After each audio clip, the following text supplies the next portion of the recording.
Give us the inside track on GoPro's numbers. Well, it really is not looking very good for GoPro shares, Caroline, or for the company. The shares in the post-market are plunging more than 10% after the company did miss fourth quarter sales estimates. It was a pretty big miss, too. They missed by 5.7%, making $540 million per share. Also, the guidance, as you mentioned, for the first quarter, disappointing. And the reason this is weighing on shares so much, prior to this, the stock was actually up more than 20% year to date. So investors were really pricing this stock to perfection, expecting a big result. And all of this in the bigger story of the beaten down action camera maker. Shares are down more than 80% since the peak back in August of 2015 on a string of sales misses, weak demand.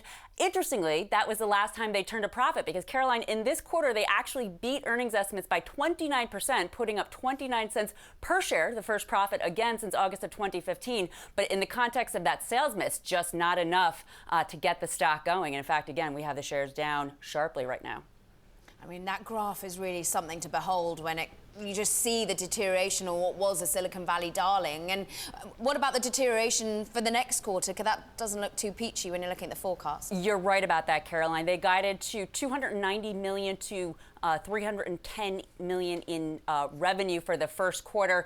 And when we hop into the Bloomberg and we take a look at #BTV 3923, in purple we have the sales estimates, or the revenue that have been put up over the last 2 years. In pink, we have the middle of that range. So we see it's a big quarter-over-quarter drop-off. In yellow, we have the stock that's been trending down with that overall decline in sales. So until sales start moving in the right direction on a trended basis, quarter after quarter, this stock is likely to stay down where it's been. Hard to have a turnaround here. Investors are clearly not convinced of it, Caroline.